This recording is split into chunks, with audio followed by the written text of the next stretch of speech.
За хайдах байх. Хей за сайн уу юу байна? Хоёлаа баг ивентийн дараа хэддэх 7 хоногт нэгдэх 7 хоног юу вэ? Тэглээ штэ. Ямар ивент боллоо? За юу боллоо? Чи нэг бид хоёр танилцуулаад байгаа чи. Бид хоёр өнгөрсөн 7 хоногт Солонгост байгаа community-тэйгээ тэгээ Солонгост байгаа бас монголчуудын Монгол залуусын community Let's Come On гэд залуустай хамтраад маш гоё 200 хүний баг 100 гаруй 200 хүний бүрэлдэхүүнтэйгээр ивент хийсэн байгаа. Тэр нь болохоор ер нь хэмэл оюун ухаан болон технологи ирээдүйд яаж хөгжиж байгаа вэ гэдгийг салбарын экспертүүд болон мөн дээрээс нь сошиал болон сошиал дээр контент нэвтрүүлдэг хийдэг хүмүүстэй хамт ярилцсан байгаа тийм. Технологиг ашиглан ирээдүгөө бүтээх тийм. Тэгээ дотор болохоор хоёр сегменттэй байсан. Эхнийхэн сегмент болохоор ер нь яг хэмэл оюун ухаан гэдэг нь юу вэ? Яг хэмэл оюун ухаан, технологи одоо болж байгаа ерөнхийдөө чиг хандлага, тренд, ирээдүйд юу болох зөндөө олон нэлээд нарийн зарим асуултад бараг philosophical асуултад байсан тийм нэлээд deep гүнзгийрээд тэгээ дараа нь хоёр дахь сегментнаас агай сонирхолтой байсан тийм илүү яг influencer тэгээд өөрийнхөө personal branding content creation marketing өөрийнхөө personal өөрийнхөө брендийг ерөөхдөө технологи ашиглан хэрхэн одоо хөгжүүлэх вэ гэх тэр бас агай сонирхолтой. Миний бодлоор тэр нь бараг илүү сонирхолтой танилцсан. Чи тэрийг агай сайн баталсан юм шиг надад санагдсан. Баярлалаа. Би агай сандарсан шүү дээ. Яа хостик чинь агай бас шал өөр юм билээ тий. Дандаа зүгээр очиод яриагаа өгөөл буцаа авчдаг байсан бол бас артлынхан тэгэл зохион байгуулах үйл ажиллагаа ядарна гээд. Тэгээд яах вүлээ одоо энэ хоёр панел эх 7 хоног ерөнхийдөө видео болоод бас тавигдах байгаа тий. Чанал дээр тавигдана. Тэн дээрээс манай сонсогчид үзээрэй. Би тэр бас ирж амжаагүй улсууд маань тий. Зэрэг гэж бодчих. За. Окей. За өнөөдрийг эхлэх үү тэгвэл өнгөрсөн 7 хоногт юу болов гэдэг дээр хоёлаа. За энэ 7 хоног болохоор хоёлаа 4 мэдээ ярина байгаа. Эхнийх нь болохоор Elon Musk цалин нэгсэн байна. 1 триллион доллар. За тэрэн дээр хоёлаа жоохон. Би ингээд сошиалаар явж байхад 1 триллион гэдгийг 1 тэрбум гэж ойлгоод толгонд буухгүй байгаа сте. Би ингээд өнгөрөөдсөн тэгсэн чинь яг сая нэг 2 минутын өмнө таны триллион гингүүд нэг их найд юм байна штэ гэж бодоод бүр шок. Хоёр дахь мэдээ нь болохоор Wikipedia гэж мэддэг баг. Wikipedia-тэй адилхан Grokpedia гэж бас нэг бүтээгдэхүүн гарсан байна. За тэгээд тэрний талаар хоёлаа бас ярилцъя. Гурав дахь мэдээ нь болохоор OpenAI саяхан нөгөө Sora-гийн бүтээгдэхүүн гаргасан байгаа. Гэхдээ Sora зөвхөн нөгөө iOS дээр байсан. Тэгээ одоо бас Android руу ороод ирсэн байна. Гэхдээ тэрнээсээ гадна бас ер нь Sora гэдэг бүтээгдэхүүнийг те хоёулаа ерөөсөө ярилцааг баг. Тэр талаас бас ярилцъя. За тэгээ дөрөв дэх буюу хамгийн сүүлийнх нь мэдээ болохоор хятад нисдэг тийм такситай болж байгаа юм те. Тэгээ нисдэг таксины талаар юу болоод байна? Ер нь тэр хятадтай те. За тэгээ эхлэх үү? За тэгээ шууд эхлэе.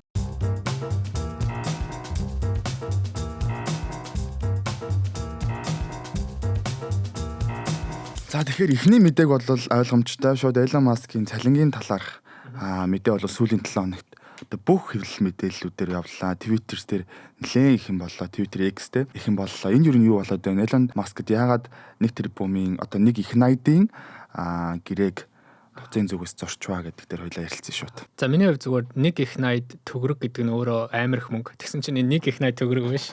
Нэг их найд доллар гэдэг байхгүй юу? За нэг их найд доллар гэдэг цалин одоо цалингийн пакэж гэх юм уу? Elon Musk энэ 7 хоног авахар боллоо. Тэрний өмнө болохоор Elon Musk Tesla-д 56 тэрбум долларын бас нэг тийм пакэжтэй явж байсан тий. Тэр талаар хоёлаа бүхэл бүтэн нэг одоо яг одоо нэг сегмент дээр хоёлоо ярьж дугаар дээр ярьж исэн. Энэ болохоор тэрнээс хэд дахин их байгаа тий. За тэгээд гол санаа нь юу вэ гэх юм бол яг үзэгчтэй хэлэхэд за Elon Musk бол ингээд айгүй олон компаниудтай өнөөдөр тэр нэг олон компаниудын нэг нь болохоор Tesla-гийн компани байна. Тэгээ Tesla гэдэг компанид Elon Musk буцаж очиод одоо өөрийнхөө за 100% биш тодорхой хэмжээгээр яг ингээд өөрийнхөө бүх анхаарлыг Tesla тэрвээ би хандуулъя гэвэл оронд нь одоо надад 1 триллион долларын одоо пакэж өгөө гэсэн. Тэгээ тэр нь бол яг одоо юугаар биш одоо яг ийм cash хэлбэрээр бол биш одоо бэлэн мөнгөөр бол биш гэж байгаа тийм. Энэ нь яг нөө performance based гэж яриад байгаа байхгүй юу? Performance based гэдэг нь юу гэсэн үг гэхээр одоо тодорхой хэмжээний одоо амжилтанд ингээ хүрэх юм бол чи одоо хувьцаа байдлаар сток байдлаар одоо энэ мөнгийг авнаа гэж байгаа. За тэр нь юу гэсэн үг гэхээр өнөөдөр Tesla компани ч нь болохоор нэг 1.4 триллион доллар 1.3 триллион доллартай байгаа юм билэ нийт үнэлгээ нь. За тэгээд хэрвээ энэ үнэлгээг өнөөдөр Elon Musk одоо дараачийн нэг 7.5-аас 10 жил гэж яриад байгаа юм лээ. 10 жилийн дотор 8.5 триллион доллар болтол нь одоо Tesla гэдэг компанийн үнэлгээг үнэхээр өсгөж чадах юм бол максимум гэж байгаа. Хамгийн одоо өндөр үнэлгээ авах одоо байдлаар өөрийнх нь цалин нь болохоор одоо нөгөө хувьцаа байдлаар орж ирэх нь 1 триллион доллароо гэж бол харж байгаа юм лээ. Өөрөөр хэлэх юм бол одоогийн байгаа пакэж одоогийн байгаа үнэлгээг нь 2-оос 2.5 дахин бараг өсгөн гэсэн үг. Одоо ч 1.5 байлаа. Тэрийг одоо 8.5 хүртэл бүр 7 орчим тий. Тэрэн дээрээ бас зөвхөн үнэлгээгээс өөр бас шалгуурууд байгаа. Тэр зарим нь ямар шалгуурууд байна вэ гэхээр за өнөөдөр Tesla бол одоо зөвхөн машин үйлдвэрлэдэг те машин дотроо болохоор одоо электрон нөгөө нэг EV vehicle те EV үйлдвэрлэж байгаа цахилгаан машин яг үнэ цахилгаан машиныхаа үйлдвэрлэлтийн нийт бүтээгдэхүүнийг болохоор 10 жилийн дотор гэхэд 20 сая болох нь гэж нэг амлалт өгсөн байна. За ингэж хүрх юм бол одоо энэ мөнгийг авах нь те. Хоёр дахь нь болохоор за робот такси гэж бас яриад байгаа те. Энэ нь болохоор нөгөө autonomous car одоо Waymo гэж ярьжсэн. Waymo-тэй ерөнхийдөө өрсөлдөхүүц автомат ийм машиныг болохоор дор хаяж 1 сая одоо автомат машины бүтээгдэхүүн үйлдвэрлэл хийнэ гэсэн байгаа тэр дотор нь. За бас нэг өөр шалгуур нь болохоор хоёулаа бас нэг дугаар дээр ярьжсэн нөгөө Optimus гэдэг нөгөө робот байгаа тий. Тэр роботыг болохоор бас одоо 1 сая робот одоо үйлдвэрлэнэ гэсэн одоо иймэрхүү одоо шалгууруудыг бүгдийг авах юм бол Elon Musk нийт Tesla-гийн хувьцааны 25-аас 35 орчим одоо 25-аас 30 уучлаарай 25-аас 30 орчим хувийн хувьцаа эзэмших боломжтой. Өнөөдөр болохоор 14 байгаа илүү нэг тэр 13 хувьцаа байна тий байгаа гэж харсан тий. Миний нэг асуух гэж байгаа зүйл нь мэдээж маш олон юм шалгуурын дагуу орж ирлээ тий. Яг үнэндээ тэгвэл 10 жилийн дараа гэхэд эн чинь 10 жилийн хугацаанд гэсэн бас хугацаа зааж өгöd байгаа тий. 10 жилийн хугацаанд энэ эдгээр шалгууртаа ер нь хүрэх боломжтой юм уу? Tesla-г тийм том ялангуяа цахилгаан машины зах зээлд бол хамгийн том одоо тоогоор нэрх юм бол хамгийн том тоглогч болъё гэж ах шиг байна. Тэрэд нь хүрэх боломжтой юм уу? Аха. За мэдгүй тий. Тэгтээ яг хуу энэ шийдвэрийг хэн гаргаж байна вэ гэхээр хувьцаа эзэмшигчид гаргаж байгаа байхгүй юу? Тэгэхээр энэ шийдвэрийг хэн гаргасан бэхээр хувьцаа эзэмшигчид vote өгч байгаа, саналаа өгсөн. Тэгээ нийт саналаа өгсөн хүмүүсийн 75% нь in favor буюу одоо энэ саналыг дэмжсэн гэж байгаа. Тэгэхээр энэ саналыг дэмжиж байна гэдэг чинь чиний асуулттай шууд бус хамааралтай тий.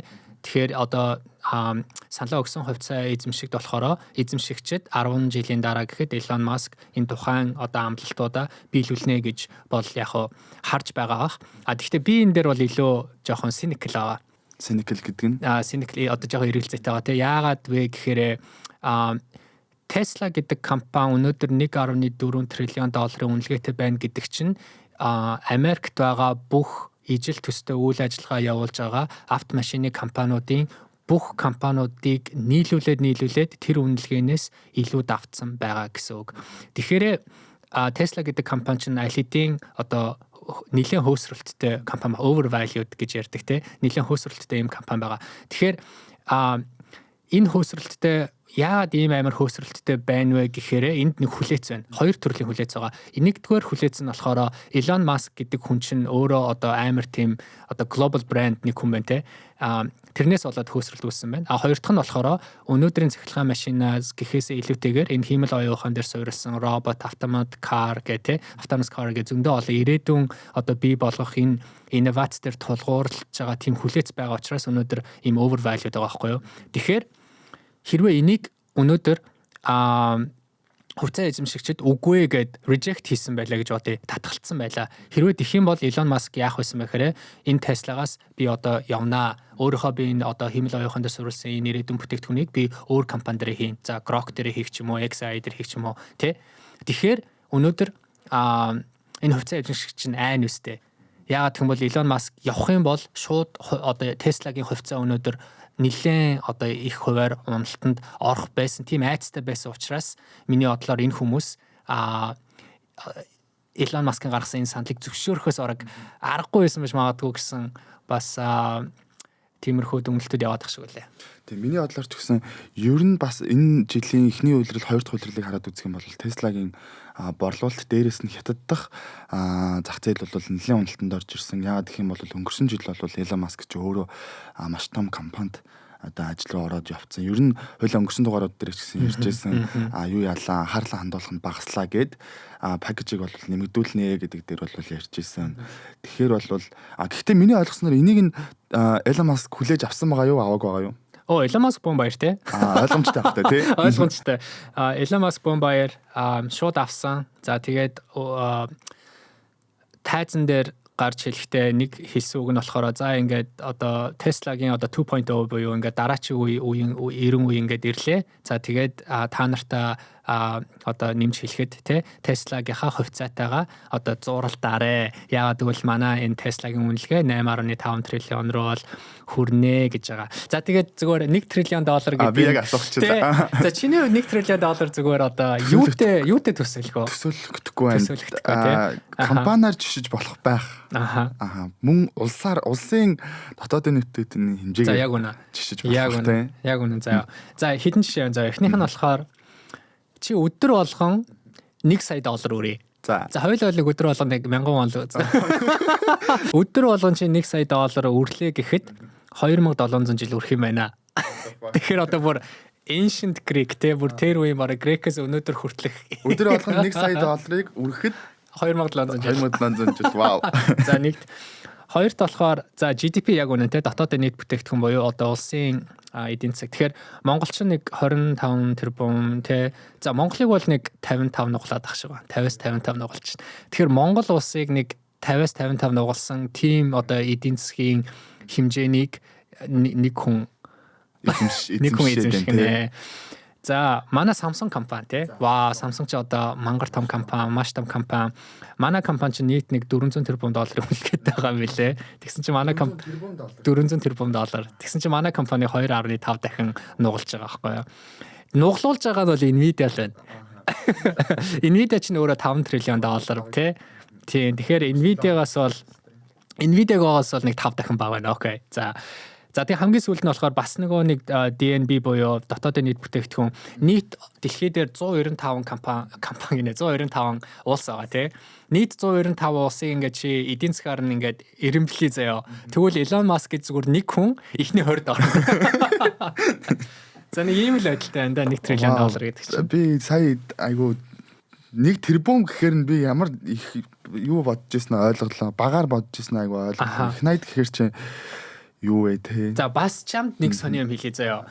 Энэ бас нэг юм судалгаа байт юм байна л да. Энэ судалгаа нь яадаг вэ гэхээр ерөнхийдөө хичнээн хэмжээний мөнгө чиний одоо амьдралд одоо хичнээн хэмжээний мөнгө чиний амьдралд хэрэгтэй вэ ч юм уу нэг тийм нэг судалгаа байт юм. Тэгээ энэ судалгаагаар зүр ингээ хайлт харахад за $1 доллароос одоо 100,000 долларын цалинтай хэрвээ чи байх юм бол happiness increases a lot гэж байгаа байхгүй юу? Чи одоо нилээн happiness чи монголоор өгдөг үлээ.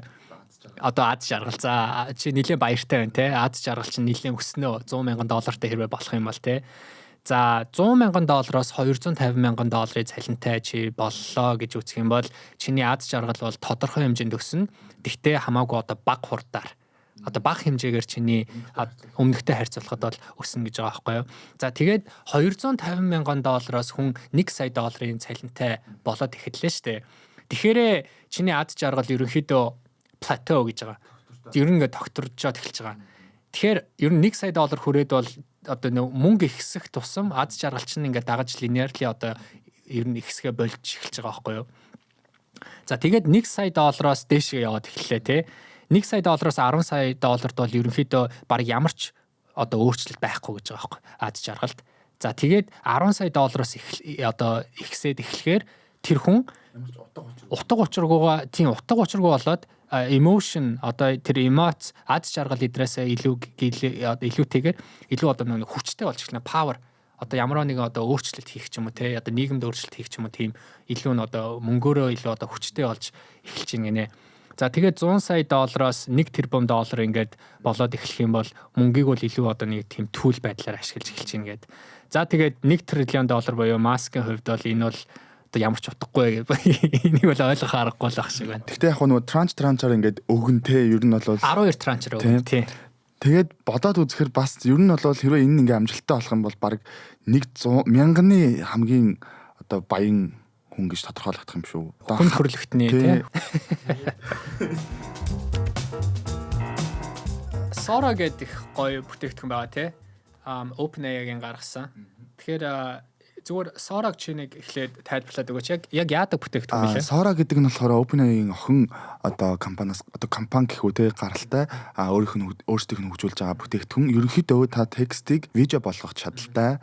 Ер нь 25 оны бүр баг хамгийн одоо дэвшилтэт одоо програм бүтээгдэхүүн болж өсөж л ах шиг л да миний ажиллаж байгаагаар учир нь хэм бол одоо ер нь сүүлийн саруудад интернет, TikTok бүхэл юмн дээр Sora-гийн хийж байгаа хэмбэлээ ухаанаар бүтээгдсэн видео бол нэлээд хүч төрж орж ирж байна. Ерөнхийдөө бол OpenAI-ийн гол одоо Sora бүтээгдүүлж байгаа зорилго нь ер нь видео контентыг илүү хэмбэлээ ухаан руу шилжүүлж хүмүүсийн одоо хийж байгаа одоо бүтээмжийг нэмэгдүүлнэ гэдгийг зорилготой энэ Sora-г гаргаж ирсэн байлээ. Гэхдээ мэдээд зах зээл дээр ингээд нэвтрэгдээд маш олон чиглэлд бол юу яж ахшил хөгжиж байх шиг байна л да. Тэгээд үндсэн гол мэдээ болох ер нь Sora Android дээр өнгөрсөн 7 хоногт бол өөрсдийнх нь лонч хийлээ. Өмнө нь бол 9 сард байна уу да. OpenAI-ийн зүгээс бол Apple дээр гаргаад тэгээд ер нь гарсан 7 хоногт бол 1 сая таталтыг одоо авсан хамгийн одоо өндөр таталт бүтээгдэхүүн болж аппликейшн болж хөгжиж байсан юм билээ. Тэгээд энэ дээр үсгэд ч гэсэн сая Android дээр гэхэд давтагдсан биш тоогоор 450 мянган хэрэглэгчийг бол гарсан эхний өдрөө цуглуулж чадсанараа ер нь онцлогтой юм билээ. Sora болохоор iOS дээр байж байгаад одоо Android руу орж ирж байгаа. Тэг хүмүүс ер нь ихэвчлэн яг одоо веб хэлбэрээр илүү ашиглаж гинэ үү эсвэл илүү одоо mobile based илүү утсан дээрээ ашиглаж гинэ үү? Тэгээд бас нэг өөр асуулт нь болохоор одоо энэ Sora ч нь болохоор ямар нэгэн prompt буюу асуултыг ингээд шууд видео болгоод байгаа шүү дээ тий. Тэгэхээр тэрэн дээрээ одоо чинь би шууд одоо өөрийнхөө царайг ашиглаж болох уу? Би шууд Bolko-гийн царайг ашиглаж болох уу? Хаамаагүй одоо би Instagram дээр байгаа хүний царайг шууд татангуудаа ашиглаж болох уу? Эсвэл тэрэн дээр ямар нэгэн би одоо зөвшөөрлөд дээр авах хэрэгтэй юу? Ер нь тэр тал дээр бас ямар байна? Тий. За сүүлийн асуултанд нэхлээ хариулъя. Sora бол үндсэн хэд хэдэн концептуудтай. Нэгдүгээрт мэдээж одоо дуу дурсны өндөр чанартай. Дээрээс нь 1080 одоо пикселэр буюу 1080 HD-гээр видео гаргах боломжтой. Хоёрдугаарт нь гэх юм бол бас зургийг видео болгох бас боломжтой болдог. Тийм зургийг гуравдугаарт нь гэх юм бол та Sora платформ дээр одоо аппликейшн гэдэг чинь платформ болж хөгжиж байгаа. Платформ дээр өөрийн Camera буюу өөрийн дүрийг селфи дүрийг бүтээгээд тэр дүрээрээ мөн дээрээс нь найзуудынхаа тэр дүрээр ямар нэгэн видео хийх боломжтой буюу энэ нь ер нь яаж хөгжих гээд байна вэ гэхээр та сүүлдээ бүр ингээд нэг 2-3 жилийн дараа ч юм уу Sora-гаар бүр бүхэл бүтэн бүрэн хэмжээний кино хийх боломжтой байдлаар бас хөгжих талаар ярилцж байгаа юм байлээ. Тэгэхээр үндсэн концептууд бол ер нь 3 концепт дээр илүү анхаарсан байлээ. Тэр нь болохоор саяны миний дурдсанчлан video creation одоо өндөр дуу дүрсний чанар, дээрэс нь нэг ялгаатай зургийг видео болгож хөрвүүлж гин. Гуравдугаарт нь тэр camera буюу өөрийнхөө дүрсээр видео гаргах боломжтой. За тэгээ ер нь Sora-г хараад ах юм бол гар утасны платформ дээр буюу одоо Android буюу зах зээлийн 70% одоо дангаараа эзэмшиж байгаа тийм платформ дээр гарч ийна гэдэг чинь өөрөөр хэлэх юм бол өрсөлдөгч буюу нэгдүгээрт бол AI буюу хэмэл оюуханы зах зээл дээр өрсөлдөж байгаа Google ч юм уу те generative AI салбарт өрсөлдөж байгаа өрсөлдөгчдөөс бол хол одоо тасарч байгаа нэг хэлбэр болж байна. Хоёрдугаар гэх юм бол мөн дээрээс нь энэ контент зах зээлийг ер нь л өөрийнхөө чиглэл рүү татаад байна. Ингээд CapCut гэж ер нь бас утсаар ингээд видео хийдэг те хийдэг хүмүүсийн одоо хамгийн том аппликейшн байна л да. Тэгэхэд та бодоод үзэхэд Android дээр гараад 450 мянган хэрэглэгч нэг өдрийн дотор ингээд төвлөрүүлж байна. Тэгтэл CapCut анх гарахдаа Android болон iOS дээр гарахдаа хамгийн одоо эхний өдрийн таталтай авалт нийт байсан бэхээр 85 мянга. Одоо буюу 450 мянга 85 мянгаыг харьцуулахаар хүмүүсийн эрэлт бас ямар байна вэ гэдэг дээр харж болж байна гэсэн үг. Sora дээр надад бас нэг таалагдсан юм нь болохоор за Sora, ChatGPT эдгээр чинь бүгд нэг компани доор байгаа шүү дээ. OpenAI те. За одоо чинь ингээд ChatGPT би хэрэглэхэд ChatGPT бит хоёр яг хоорондоо харилцаж байгаа. Би бусад хүний ямар асуулт асуусан ч юм уу те тэр бүхэн харах юмш боломжгүй шүү дээ мэдээж. Sora болохоор бараг л TikTok шиг харагдаж байгаа те. Ягаад гэвэл Sora руу ингээд орох юм бол бусад хүмүүсийн асуусан асуулт гэхээсээ илүүтэйгээр бусад хүмүүсийн ингээд бий болгосон бүх одоо видеонуудыг чи яг л TikTok шиг зүгээр ингээд доошогоо те скролдол гүйлгээл ингээд хараад болж байгаа. Тэгэхээр баг ирээдүйд эн чин баг TikTok шиг өөрийн гэсэн одоо ийм баг платформ болоод эхлэв. Тэн дээр ингээ хүмүүс бие биend рүү ингээ амар engaged бас болоод ах шиг үлээ те. Тэгээ энэ дээр бас өөрсдийн зүгээс гэсэн ер нь зарласан байлээ. Зүгээр нэг generator биш, ер нь vertical одоо feed буюу social app чиглэлээр илүү хөгжүүлж байгаа. Яг таны хэлснээр ингээ харах юм бол нэгдүгээрт бол нөгөө ингээ доошоо гүйлгээд одоо reel үзэж байгаа юм шиг, TikTok үзэж байгаа юм шиг ингээ бусад хүмүүсийн хийсэн одоо хүмүүсийн одоо видеог харах боломжтой. Мөн дээрээс нь та бусад хүмүүсийн хийсэн видеон дээр remix хийж ашиглах боломжтой. За тэгээ хамгийн бас нэг гоё таалагдчихж байгаа юм та өөрийнхөө зохиосон одоо видеог промптыг нь баг зэрэг өөрчлөөд дахин өөр видео ингээд бүтээх боломжтойгоор даваа талтай юм билээ.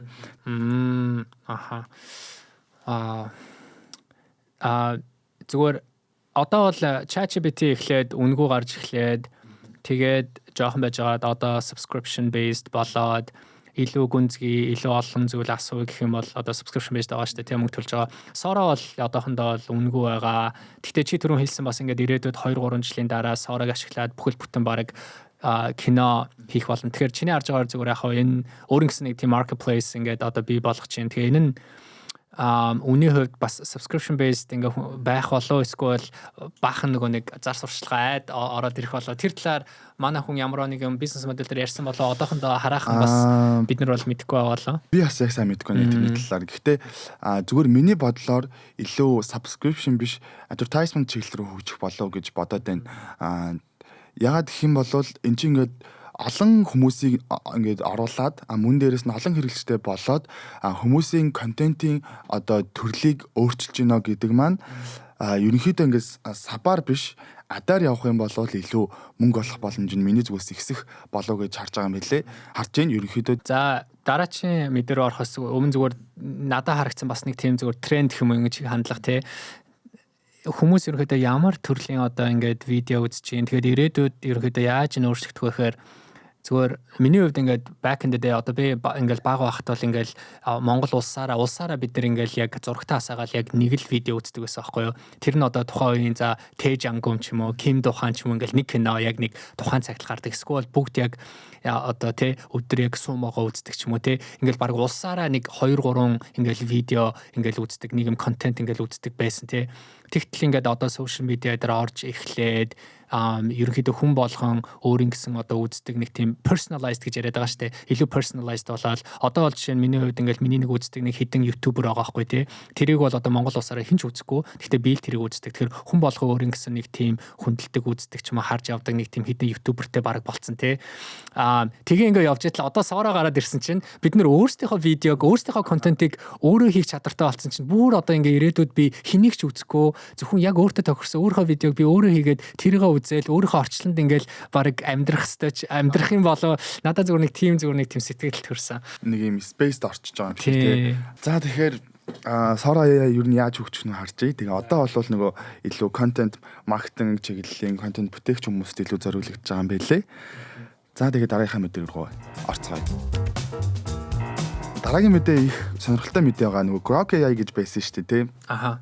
Тэгээ Grokipedia гэдэг өнгөрсөн 7 хоногт нь All-in podcast-д орсон байсан тий. Тэгсэн байсан. Яг тэргээр би сонсоод за Grokipedia-г ерөөхдөө бас дурдах ёстой байна даа гэж бодсон шүү тий. Тэгээд миний ойлгож байгаагаар бол энэ нөгөө Wikipedia-гийн гол өрсөлдөгч болж гарч ирнэ. Гэхдээ илүү нөгөө дата хөгжлөөр дамжуулан хэмбэл яваханаар бүтээгдэж байгаа платформ гэж ойлгож байгаа. Тэгээ нийт талаар хэлцүүлье. Тий. Яг үнэн. Тэгэхээр ерөнхийдөө за чи Wikipedia ерөнхийдөө нэлээд хэрэгэлдэг л байлгүй дээ тий. Wikipedia юу? Wikipedia нэг хэрэгэлдэг юу одоо танаа ер нь Wikipedia хэрэглэх байсан уу? Эсвэл мэдээлэл ихэвчлэн зүгээр л одоо Google search дээр баг дуусчаад байна уу? ChatGPT-гээр дуусаад тий. Аха. Ер нь яг хоо Wikipedia дээр бол одоо миний үе бол жишээ нь ингээд өссөн юм тий. Wikipedia одоо ч гэсэн миний харж байгаагаар бол одоо бидний харж байгаагаар бол дэлхий дээрх одоо хамгийн их одоо тий хамгийн их үзэлттэй хамгийн одоо source of truth гэх юм уу тий. Одоо яг одоо fact дээр одоо бодит тийм юун дээр одоо суурилсан source дээр суурилсан ийм нэг платформ байгаа тий. Тэр энд бол ингээд 2 тэрбум хүн сар болгон одоо жишээ нь хэрэгэлдэг үздэг өдөр болгон 120-аас 160 сая хүн орж одоо тий хэрэгэлдэг. Гэхдээ Википедиагийн зүгээр Grokopedia яаж ажиллах вэ гэдгийг хоёлаа ярихын тулд Википедиа эхлээд жоохон ойлгох хэрэгтэй. Тэгэхээр Википедиа яаж ажилладаг вэ гэхээр миний ойлгосноор бол ингээд хүн болгон Википедиа дотор ороод одоо өөрийн гэсэн контентийг, өөрийн гэсэн сорсыг одоо мэдээг бий болгох боломжтой. Эсвэл аль хэдийн бэлэн болцсон байгаа тэр мэдээг хүн болгоо ороод эдит хийх бас боломжтой. За тэгээд юу нюанстай гэхээр нюанс нь болохоор тэр эдитийг зөвшөөрөх үгүй гэдэг нэг асуулт нь тий. Тэр зөвшөөрөхийг болохоор нэг тийм зөвшөөрдөг нэг тийм нэг баг байгаа байхгүй юу? Одоо arbitration team гэж нэг тийм баг байгаа. Тэр баг нь болохоор нэг 15 хүн байд юм шиг үлээ.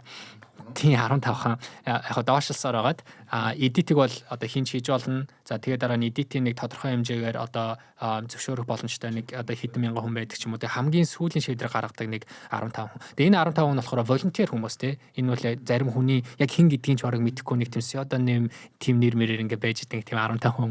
Одоо нөө биткойны биг болгосон хүний чинь бид нэр ингээ мэддэггүй шүү дээ те. Тэрэн шиг бас энэ яг Википедиагийн тэр нэг 15 багийн хүмүүс мэдэх боломжгүй байдаг ч юм уу мэдгүй.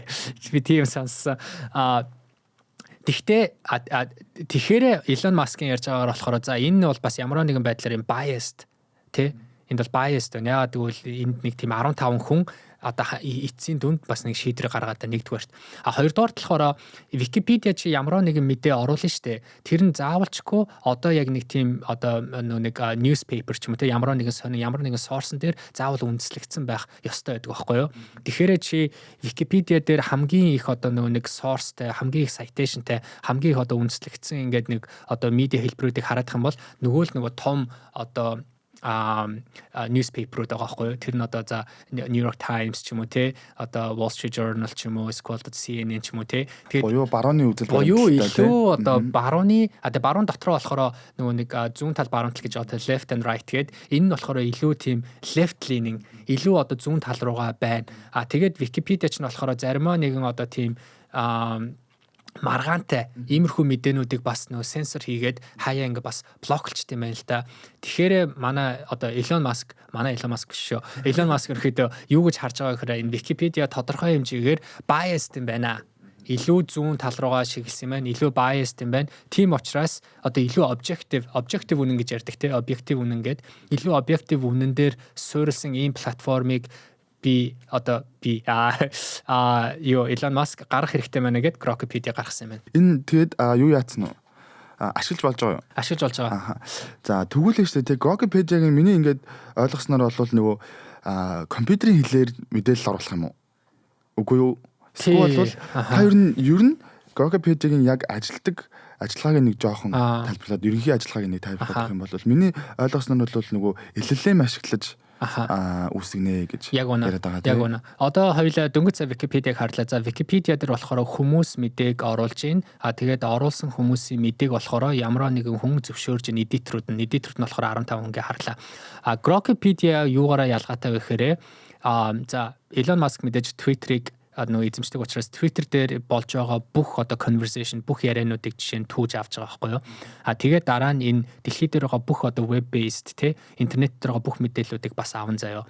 Тэгэхээр хамаагүй их мэдээллэн дээр ерөөхдөө тэгээд тэрэн дээрээ LLM-ийг одоо зоогоод LLM-ийн алгоритмыг зоогоод тэгээд тэндээсээ болохоор нэг тийм юутай шүүлтүртэй. Тэр шүүлтүр нь болохоор чиний асуусан асуултыг хариулахдаа яг үнэн хариултыг өгөхийг хичээдэг тийм шүүлтүртэй. Тэр шүүлтүргээ болохоор өөрөө тийм critical reasoning шүүлтүр гэж яриад байгаа. Тэгэхээр ямар нэгэн мэдээллийг яг объектив одоо үнэн мэдээлэл гэдэг чинь юу вэ? Зарим мэдээллүүд бол одоо зарим зүйлүүд бол яг одоо объектив үнэн, зарим нь болохоор одоо субъектив үнэн гэж ярьж байгаа тий. За объектив үнэн гэх юм бол жишээ нь би чам жишээ өгье л да. Объектив үнэн гэх юм бол за Nvidia гэдэг компани өнөөдөр $5 триллион хүрсэн. Энэ үнэн мэдээлэл лөө. Энэ объектив үнэн мэдээлэл шүү дээ. Энэ хин ч одоо маргах арга байхгүй тий. Тэгтээ дэргүй яг харагч $5 триллион хүрсэн. Subjective үнэн гэх юм бол Nvidia $5 триллион одоо үнэлгээтэй deserve боёо энэ одоо үнэлгээтэй байх нь зөв үү гэдэг асуултыг яаж хариулах вэ? Эн чинь relative те subjective үстэй те. Тэгэхээр иймэрхүү зүйлүүдийг амар их шүүлтүр хийгээд тэгээд илүү объектив үннийг Grokpedia дээр гаргахыг ерөнхийдөө манай хүн бол хичээж байгаа. Тэрэн дээрээ илүү ялгаа байгаа. Тэгээ хаанаас ч олох вэ гэхээр Elon Musk ч угаасаа өөр гэсэн нөгөө нэг ChatGPT-тэй адилхан бас юу байгаа штэ Grok байгаа те. Тэгээ Grok дотроо болохоор чи асуултаа асуунгууд Grokpedia-гаас хариулт авах боломжтой гэж харж байгаа. Дараагийн асуултнаас өмнө ерөнхийдөө бол сая та бол нөгөө Википедиагаас ялгарх онцлог давуу талуудыг дурдлаа. Сул талууд байгаа юу? Ер нь эсвэл бол бүр ийм төгс платформ бүтээчгүй илүү Википедиаг одоо Википедиатай өршөлдөх зорилгоор ерөнхийдөө сул талууд ажиглагдсан уу? Миний харснаар бол Википедиа дээр байгаа тэр бүх мэдээллүүдийг манай хүн бас нөгөө клоо хийж байгаа байхгүй юу? Угаасаа тэрнээс бас авч байгаа учраас илүү superior буюу илүү одоо чадварлаг team платформ бий болж байгаа юм болов уу гэж яг өөрөө л хэлж байгаа. Тэр бас тодорхой хэмжээгээр бас үнэн байх. Гэхдээ энэ дээр чинь яг тэр эцсийн шүүлтүр буюу одоо эцсийн тэр одоо үнэн үү зүг үү гэдгийг ингээд харж байгаа нь болохоор тэр чинь хүн биш одоо хиймэл оюухан болчлаа штэ тий. Тэгэхээр хиймэл оюухан чинь өөрөө одоо тэнд нэг Википедиа дээр сууж байгаа 15 хүнтэй ингээд харьцуулахад яг хэр объектив яг байж чадах вэ тий хэр biased биш байж чадах вэ гэдэг чинь өөрөө миний бодлоор амар том ethical асуулт. Яагаад гэвэл тэр хиймэл оюухан чинь өөрөө одоо болж байгаа тэр бүх мэдээллэн дээр суурилж тэр объектив мэдээллийг одоо шийдвэр дээр хүрж штэ. Гэхдээ тэр нэг өөрлөө ингээ фид хийж байгаа, хоолж байгаа тэр бүх дата нь өөрөө хизээч объектив байж чадахгүй штэ. Тэгэхээр эн чинь модель нь угаасаа л бас объектив байж чадахгүй гэдэг дээр бас хүмүүс яаж байгаа. Тэгээ чи одоо ингээ байгаа зүгээр за Twitter дээр ингээл явагдаж байгаа те X платформ дээр явж байгаа ингээл тэр мэдээллүүдийг Elon Musk авсан гэж байгаа байхгүй юу. Тэн дээр ямар мэдээллүүд явж байгаа нөхөрөө хизээч ерөнхийдөө объектив бараг үнэлгээ байх үнэн байхгүй те дандаа л хоорондоо ингээл нөө те хейтэд гарсан polarized болсон энэ бүх мэдээллүүдийг харж ийн ихэр чин эн чин subjective юу байж чадах юм уу? Тэгэхээр миний бодлоор объектив байж чадах юм уу те? Объектив байж чадах юм уу те? За яг нэг асуулт асуугаа тэгээ дараагийн асуулт дээр оръё. Хоёлаа буцаагаад бүр хамгийн эхлэл рүүгээ буцаа заяа. Та сайн надаас ингээ Википедиа ашигладаг уу гэж асуусан шүү дээ те. Тэгэхээр ерөн цаашдаа иймэрхүү төрлийн одоо вебүүд амжилттай байх юм уу? Одоо Википедиа жишээлх юм бол миний бодлоор бол энэ LLM модулууд гарч ирснээр Википедиагийн хандлт бол буурсан байх гэж би бодож байна. Тэгээд дээрэс нь яг Grok-ийн хувьд бол өөрийнхөө AI Grok AI-тайгаа ингээ хамтарч одоо тий sync хийж ажиллах юм байна. Ер нь энэ амжилттай байх төсөл мөн болов уу таны бодлоор? Миний бодлоор энэ амжилттай байх хаа. Тэгээд чиний зүгээр богино хэлбэрээр ингээд хариулахад интернет бум болоод 2000 онд тэгээд маш их вебсайтууд бий болсон.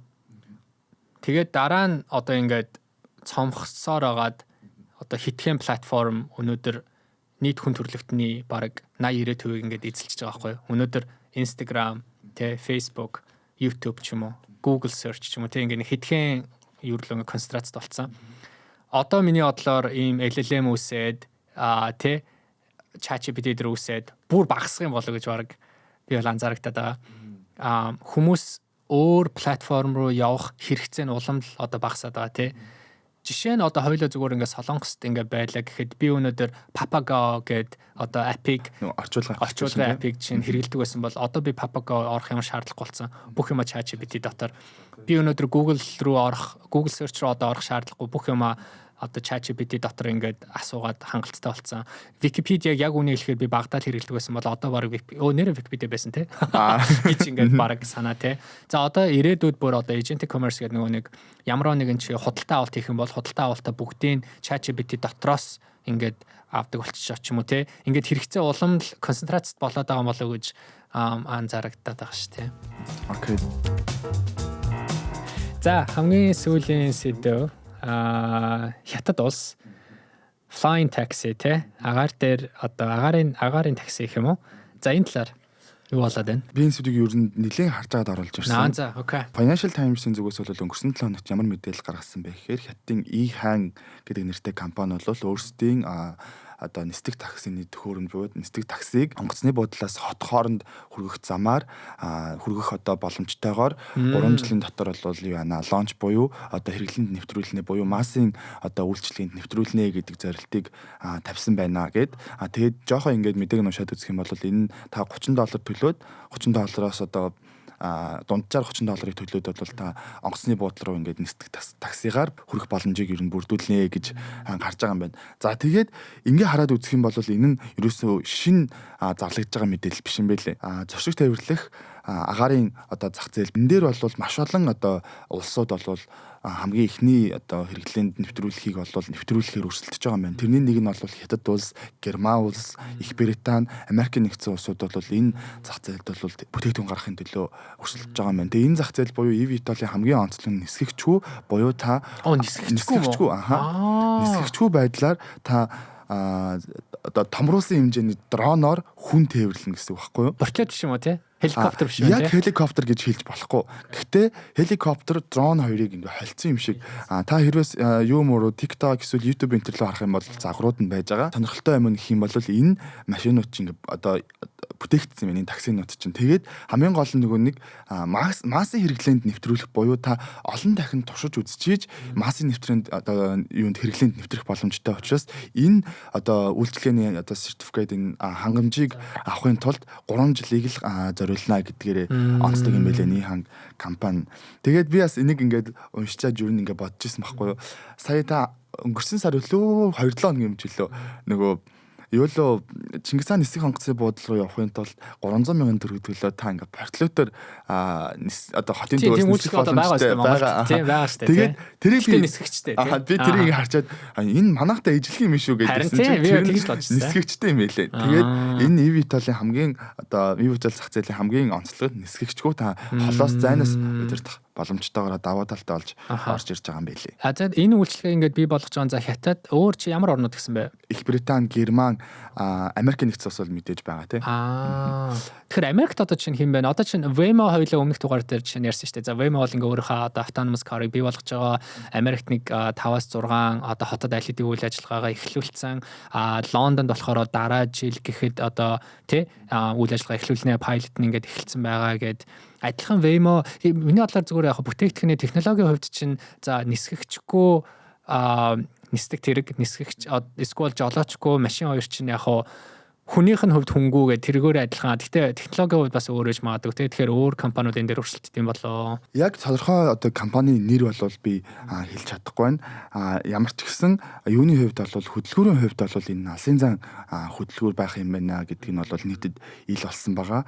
Тэгээ үргэлжлүүлээд яг Хятад гэдэг ингээд Хятад дээр илүү ингээд төвлөрөөд ярих юм бол энэ нэг low altitude economy буюу одоо Хятадын 2030 он хүртэлх гаргасан бодлого дээр юу гэж байгаа вэ гэхээр агаарын зайн одоо тэр зах зээлийг Хятад эзэмшнэ буюу 1000 км би энэ дээр харна 1000 км 1000 метрээс орчин 1000 метрээс доош хэмжээний орон зайг хэн эзлэх вэ гэдэг дээр ер нь өрсөлдөөн болж байгаа гэж хэлж геополитикийн тиймэрхүү өрсөлдөөн болж байгаа юм байлаа гэж хэлж ойлгож болно. Тэгээ энэ дээр бүр Хятадын зүгээс бодлого гаргаад 2030 он хүртэл хүрэх төлөвлөгөөн дээрээ заяа. Тэгээ энэ ганцхан eVTOL буюу энэ нисдэг таксины одоо нисдэг ийм жолоочгүй үйлчилгээ биш дрон тэгээд хоёулангийн саяны ярьсан helicopter энтрийн одоо зах зээлүүд бол орж байгаа юм байлээ. Бүр ингээд томоор наваад үзэх юм бол энэ одоо нисдэг такси үйлчилгээ чинь ер нь нисдэг одоо машины бас зах зээлийн хамгийн эхлэлийн үе шат юм байна л да. Тэгээд энэ хэрвээ амжилттай юм бол 2030 оноос бараг нисдэг машины зах зээлийн хөгжүүлэлт бол хамгийн өндөр түвшиндээ хүрэх боломжтой юм байна гэдгийг бол зааж өгöd байгаа юм байлээ. За ийм байна. Тэгээ хоёулаа энэ 7 оныхон дугаарыг эх 7 оногт уулзъя. Окей. За. Баярлалаа. За bye. Bye bye.